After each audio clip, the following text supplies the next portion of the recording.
I hate dieting. And every time I try to get lean the traditional way, tracking calories, trying to be moderate, being flexible with what I ate, I ended up in the same place, hungry, annoyed, mentally exhausted, and still had that extra belly fat that hid all my gains. And eventually, starting over. For a long time, I thought the problem was me. I thought maybe I'm getting a little bit older now. Now I'm in my 30s. Maybe I lack discipline, right? I wasn't consistent enough. Maybe I just need to muster up more willpower, right? More motivation. But that was all wrong. And through massive trial and error and a lot of pain, a lot of experimenting, I eventually was able to get the right systems in place to figure it out, which I'm going to tell you in this video, right?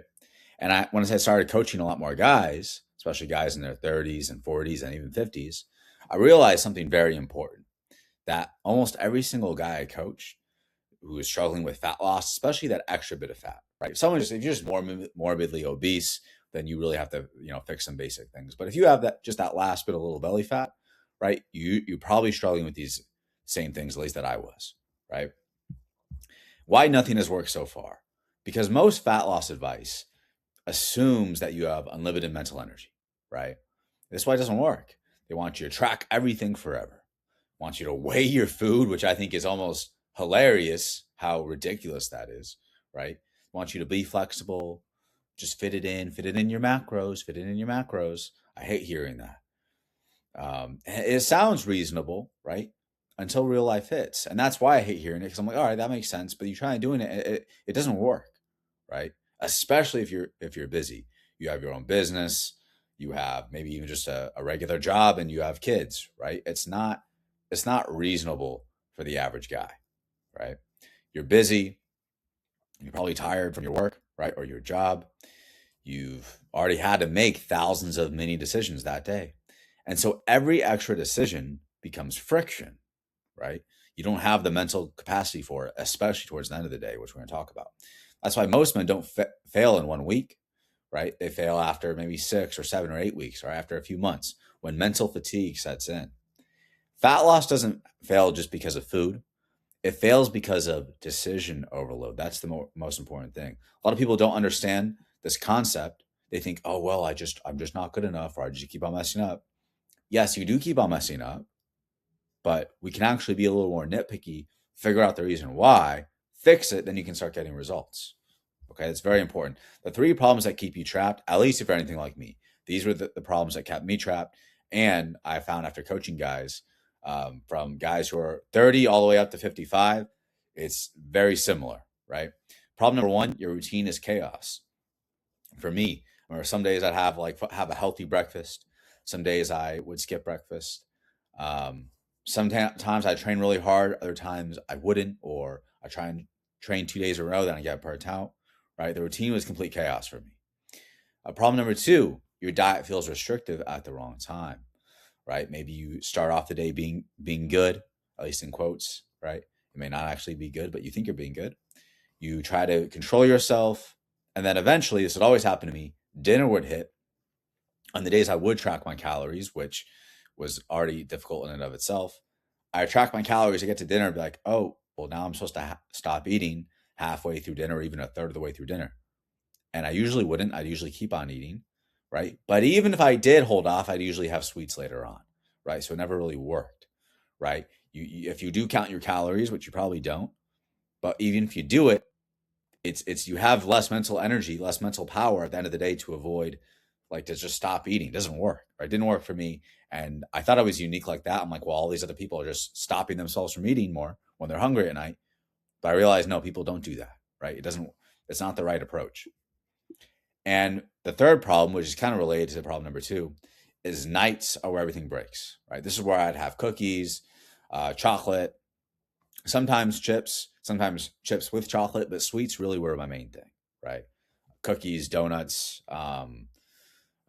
brownies. I love brownies. I'd have cookies with Nutella. I've talked about this before, but I would call myself the king of Nutella, right?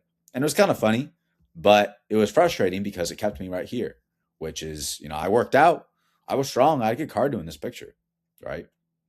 But that extra bit of belly fat, and all of my extra fat is right in that midsection, completely destroyed my gains, right? And so that's why solving this problem, especially the nights, was the biggest breakthrough for me, right? And almost every guy I coach has a problem with extra belly fat. And these problems, you can see how not having a routine leads to being restrictive in the wrong way. You do need to have restriction, but it has to be in a way that's doable. And then at night you overeat, especially the sweets, right? So fat loss doesn't fail because of food. I mean, technically yes, but not really. It fails because of decision overload, right? Negotiation always favors your weaker self, especially at night, especially at the end of the day. Imagine fighting an enemy over and over again, and they keep on beating you. Maybe you're playing a video game, you keep on losing, right? You're playing Call of Duty or Halo, whatever video game you like. You're charging at the enemy. Maybe it's on hard mode, right? And it's not working, right? You keep on dying. Eventually, you have to maybe you have to go a different way. Maybe you have to take out a certain enemy that's really hard first, right? Maybe you have to approach the situation differently, right? You have to realize that your current strategy of just charging in and the enemy's just shooting you down, they just kill you, right? You have to realize your strategy isn't working. You have to adapt. And we can apply that same logic to this, right? Is that willpower enough or alone isn't enough. It must be applied towards a working strategy. Yes, you need some willpower. You already have some willpower. You're just not using it correctly, right? You basically burn through your willpower, and so you feel weak at the end of the day when you end up cheating. But it's because you didn't put you didn't have a proper strategy. You had a bad strategy. It's a miracle you're not obese as is with your terrible strategy. It's a miracle you just have a little bit of extra belly fat to lose, right? So if you apply the same willpower with a better strategy, you're going to get better results, right? So if you're losing the battle to the version of yourself that overeats, especially at night, you must adopt a different strategy if you want to win. So what is winning? For me, that's being lean, capable, and then being able to maintain that, right? I talked about this in one of my last videos, and I think I'm going to keep on talking about it because I really like this analogy, this goal. Everyone talks about looking like Brad Pitt in Fight Club, and he looks like a beast. If that's your goal, fair enough. You just want to be completely peeled and shredded. I personally want to look like Brad Pitt in Troy. Still very lean, with a little bit more muscle, and not quite as shredded, but still has an amazing six pack, right? This is my physique now. I think I am pretty close to that. Obviously, not facially. Don't think I'm ever going to look like Brad Pitt facially, but at least body wise, I think I'm pretty close, right? Maybe there's still a little more refinement I can do. I think it's always good to have goals to push yourself, but I'm lean. I have a fair amount of muscle mass. I feel great. And having that vision in mind, even if I don't look exactly like him, right? Everyone is going to look a little bit different. But when I was this, I had that vision in mind. All right, I want to look like Brad Pitt from Troy. And I'm pretty happy with where I'm at so far. I'm even actually a little bit leaner than this photo, but more or less pretty similar. Okay, so having that vision in mind of what you want to be, I think is very important. And again, facially, maybe not there, but getting leaner does make your face look better, by the way. But I think body wise, I'm pretty close. Maybe I could get a tan, but anyways, this isn't just me, right? So I'm in my 30s. If you're in your 30s, you definitely can do this. You have absolutely no excuse to have a belly when you're in your 30s, right? These are some of my clients. This guy's in his 40s. He's 42. This was him 2 months ago. This is him now. Less fat, more muscle, right? This guy's in his 50s, all right? This was him 2 months ago. This is him now. Less fat, more muscle. These guys aren't even done. They're just 2 months into the program, right? Maybe 2 months in like a week or something now. It's crazy. It's already almost middle of January. He started in November, right? So this is reasonable results you can get. If you are a busy dad, especially in your 40s or 50s, this is reasonable progress, right? Some guys see my picture and they get a little, I don't want to say intimidated, but they just say, oh, well, you're still in your 30s and I'm older. I can't get that same result. I'm like, well, there are some guys in their 40s and 50s who look absolutely amazing, who look better than me. But these are guys who are just making steady progress, consistent progress week over week, and they're doing it, right? And I have guys in their 30s who look like beasts. So if you're in your 40s or 50s, you can definitely do this. If you're in your 30s, right, you have absolutely no excuse. You can totally look like a beast, right? So it's not just me, it's my clients, and it can be you too, right? So this is where it really gets serious, though. This is the actual strategy, okay? 100-0. And I've talked about this before, but I want to explain it again because a lot of people aren't really understanding this. I don't believe in 80-20 for fat loss, especially that last bit of fat. You can see these guys aren't obese. They have some extra belly fat, right? But especially for their ages, this is average, even actually probably even better than the average guy their age, right? Or at least on par, right? Going from dad bod to actually being a dad who's in shape, right? And that's not, this is 80-20 before, and now this is 100-0, all right? 100-0 is 100% commitment, zero negotiation. It doesn't mean, all right, there was never a cheat meal, there's never a mess up, right? During the holidays, these guys had a little bit of cheat meals, right? Or a few cheat meals here and there, right? Less than they would have in the past, right? But that happens. But on a day-to-day basis, we're not going for 80-20, right? On a day-to-day basis, we have the goal is 100-0, 100% healthy, 0% unhealthy. That's the goal. Doesn't mean you're perfect.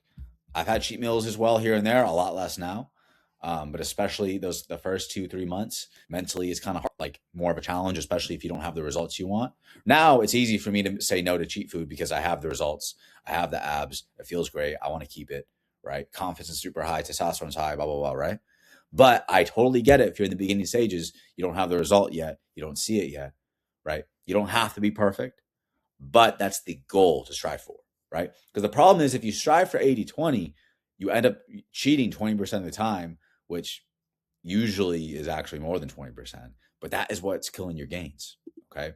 If you're trying to quit cigarettes and you smoke cigarettes 20% of the time, like, 20% of your days, right?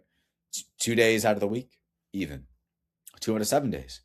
This is going to make it way more difficult long term, right? Short term, it may seem easier than going cold turkey, but long term, cold turkey is easier, right? And food is easier. We'll talk about this in a second, but food is actually easier to beat than a cigarette addiction. Because cigarettes, there's not really, you can do nicotine patches, but you can't actually really give up you have to actually give up the actual addictive thing. Whereas with food, you can eat the healthier versions and still get the core nutrients. And it's more of a mental thing, like not really physical. Okay. So the discovery was hunger front loading. Here's the breakthrough. All right. Instead of fighting hunger at night when willpower is gone, I moved hunger to the beginning of the day. This is similar to intermittent fasting, but it's like a little more advanced. All right. Because we're not just not eating the first part of the day. We are trying to be hungry more. We're embracing the hunger. Right. And like a lot of intermittent fasting is like, oh, well, I can't do it because I'm hungry. It's like, no, that's the point. We're embracing it. You need to be hungry if you want to lose body fat. But you don't just want to be hungry all the time and not hit your protein, right? Because then you're going to lose fat and muscle. We want that. We don't want to keep and or maintain. Sorry, we want to maintain and or build muscle. If you're already experienced with lifting, we can maintain. If you're not experienced, then we want to build. Okay. So we want to be hungry. And then we also want to be able to do different adjustments because intermittent fasting just assumes you eat the same time every day. Whereas in real life, it can vary. We want to have room for that variance. Okay. So we want to be hungry in the morning because your willpower is highest in the morning. It's actually easy to be hungry in the morning. You still have the physical sensation of being hungry, right? But it's actually easy to deal with. It's hard to be hungry at night, which is why you almost always end up cheating, right? Maybe you can do it a day or two, but you almost always will end up cheating at night because you're hungry. And even if you're not hungry, just the cravings are stronger, right? In the morning, you might have some cravings. You might see the donut and want to eat it, but you have more power to resist it, right? So that's why almost nobody binges at 9 a.m.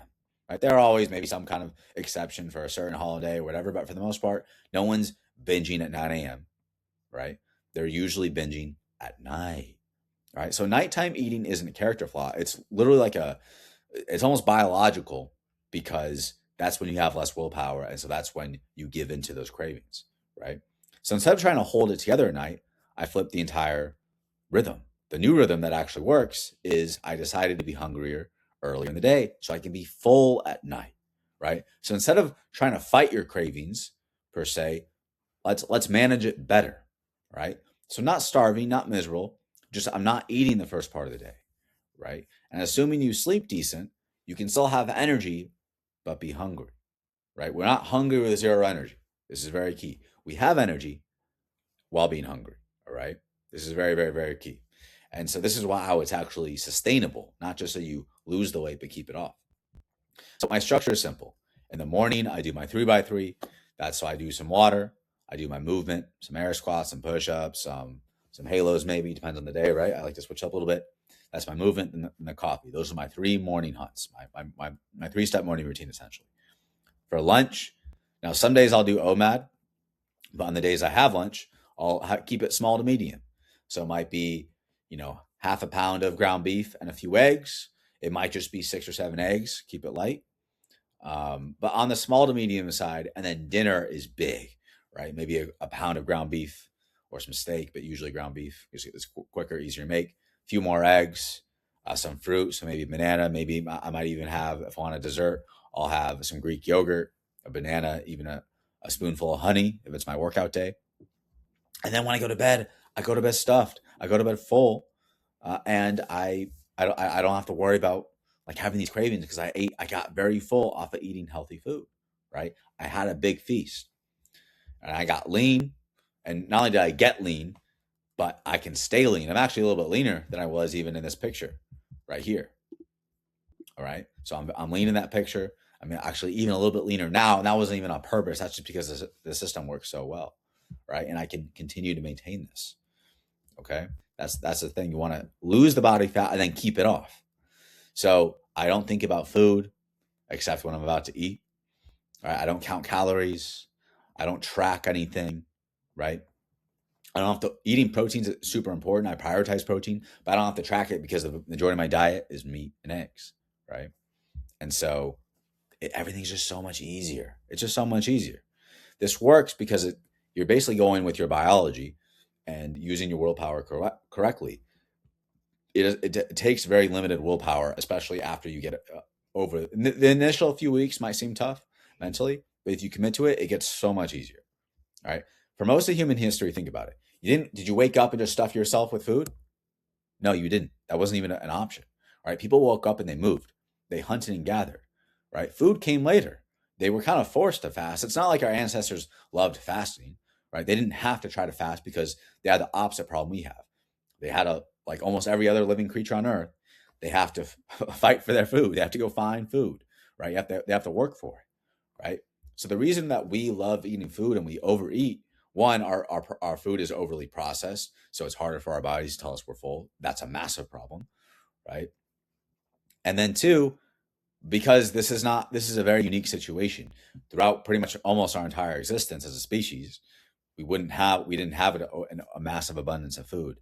And so we have to counteract that, right? We have great lives. Our lives are so much easier than they used to be in the past, which I think is a blessing in many ways. But there are a few cons with having an overabundance, and we have to we have to counteract that. And that's basically, this is a very simple but effective strategy to do so, right? So breakfast wasn't some sacred thing, right? Constant eating wasn't normal, right? I mean, maybe if you woke up and you're in a tropical climate, you might find some berries, but I mean, you're not really there. You're not really waking up and eating. You have to go hunt. You have to go find the food, right? You have to hunt and gather, right? And especially if you're a man, you're hunting, right? So I'm not saying that you have to necessarily live like a complete caveman, right? We live in the modern world, but what I am saying is when we apply these principles responsibly, reasonably in a modern world, you can get stable energy, controlled hunger. You can manage it. You realize, yes, I do have to be hungry to lose weight, but I'm going to be hungry in the morning. All right, then you can lose the fat. You're getting tons of protein without having to count it. So you're maintaining muscle if you're already an experienced lifter, or you use kettlebells, you're experienced with resistance training. And if you're new, then you can still build muscle, right? And your body's going to respond so much better, right? Your biology recognizes the rhythm. This is why it works so well for guys who are busy, right? Guys who don't have, they don't have hours to go work out every day. My guys do 3 workouts a week, 30 minutes a session. I always talk about that, but I have to drive that home because it's not about doing the most. It's about doing the essentials, the things that are actually going to move the needle, right? So the food rules, 100-0. What's out? No bread. Yes, that includes sourdough. If you do eat it, that's a cheat meal, so we can account for that, but that's not part of the normal diet, right? Grains, rice, pasta, oats. Just try cutting this stuff out for a season and see how you feel, right? We're not doing any more added sugar. If you really want, for dessert, not throughout the day, but for dessert, you can add some honey to your Greek yogurt on a workout day, right? But we're not doing any processed sugar, right? We're getting rid of seed oils, right? We're getting rid of the granola, right? And what we are going to eat is meat, eggs, and then for carbs, you can do fruit and veggies, right? I like making my salsa once in a while. That's fun. So that's more vegetable heavy. Well, I guess tomatoes are actually fruit, but there's onions there, right? Dairy, if you tolerate it, it's great. If you don't tolerate it, don't worry about it. But meat and eggs are the foundation, right? Meat, eggs, fruit. That's the foundation of your diet, right? You don't have to track your calories. You don't have to weigh your food. That's ridiculous, right? Just eat the right. Even these people who do talk about tracking calories, they almost always will tell you to prioritize protein, right? So if you just eat more protein, more animal protein, and have fruit and veggies, cut out the other BS, you're going to lose so much weight and you're going to lose body fat. You're going to feel better, right? So there's the moderate way to do it, which I recommend for most guys. Then there's the aggressive cut. So if you don't, this isn't necessarily age specific. I do find the guys who are in their 40s and 50s just have an easier time with the moderate. All right. And some guys in their 30s who, maybe they're not as, I don't know, they're a little more, they want to tiptoe their way into it. That's fine. But if you are younger and, or maybe you're older, but you're just more aggressive, hey, I like it, right? You can do the aggressive cut. So the moderate cut, which I recommend for most of you, 2 meals a day, meat and eggs as the base, fruit for carbs. And again, you don't have to measure it exactly. For me, half a pound of ground beef and 3 or 4 eggs is a small to medium lunch. If you're a big guy, you're way bigger than me, you could do you could do more than that. You could do 3/4 of a pound or even a full pound, right? And a few eggs. If you're smaller, then whatever. But this is not an exact recommendation. All right. Again, we're not. I'm just giving you a general idea. All right. I want that to be very clear because if you're a different weight than me, you're going to have a different requirement. Okay. And then for the aggressive cut, this is the EGMOS protocol. This is where instead of doing a true OMAD, I call it EGMOST or EGMOST OMAD. So it's not a real OMAD, but it's a little more extreme than just doing 2 meals. Where at lunch you have 4, 5, or 6 eggs, and that's your whole lunch, right? Just eggs. Not egg white and some eggs. No, eggs. Eat the yolk, all right? Eat the yolk. We want the saturated fat, all right? And then dinner is going to be a pound of ground beef or more. If you're much bigger, you can do more, all right? So a pound of ground beef or even a pound and a half, whatever. A few more eggs. Again, if you're a smaller guy, maybe 3. If you're a bigger guy, it could be 5 or 6. And then you can have some fruit, some veggies. If you want some dessert, you can have some Greek yogurt, a little bit of honey and some fruit.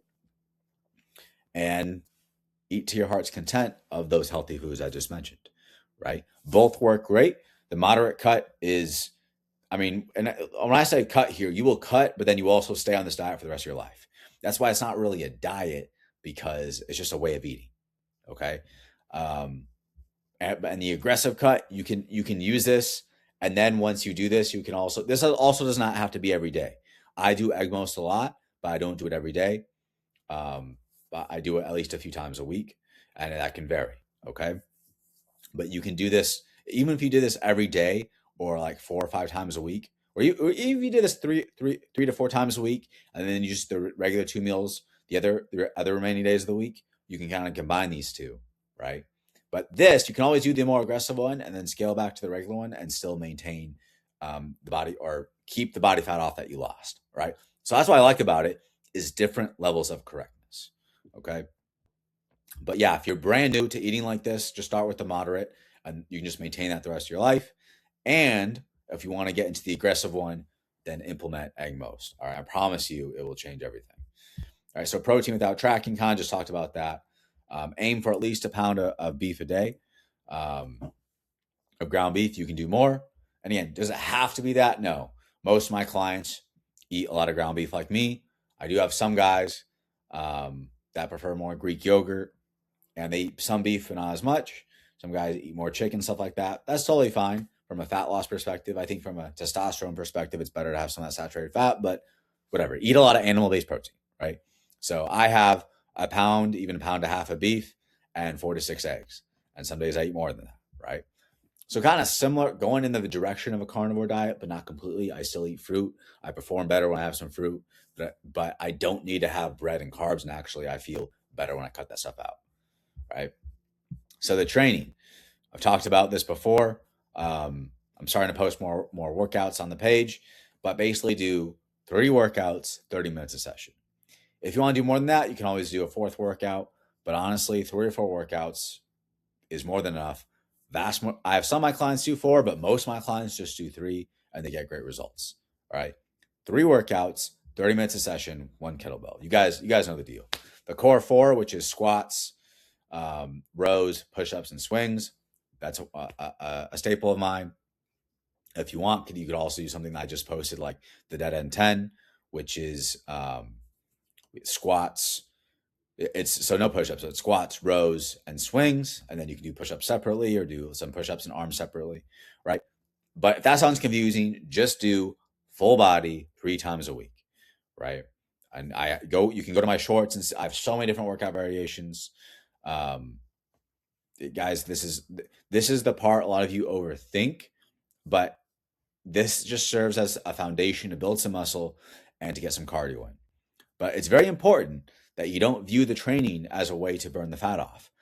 Yes, it does burn calories and it will burn some of it off, but really, this is really for building muscle and improving your cardio, which once you get lean is going to help you look way better. And improving your cardio is just really good for your health. It's going to help you have more energy and feel better, right? So it's still very important. We don't want you just to be a stick, but trying to, I cheat on the diet, so I'm going to do a really hard workout. No. You have your mentality is completely messed up, right? What the workouts are for building muscle and improving your cardio, feeling better, right? So once you get lean, you're going to look good, right? In this picture right here, I was working out and I was strong, had good cardio, right? But the belly fat ruined it, right? If you really look, you can see I have some muscle, but the fat takes it away, right? Or the fat kind of hides it. Now, once I lost it, then you can see the muscles revealed. All right. So working out still is very, very important, super important for your health. You'll feel better. You're going to feel more like a beast, right? But look at it for what it is. Do not look at it as a way to cheat on your diet. You're not going to get the results you want, I promise you, right? The catch yourself rule. So this is basically having backup plans in place.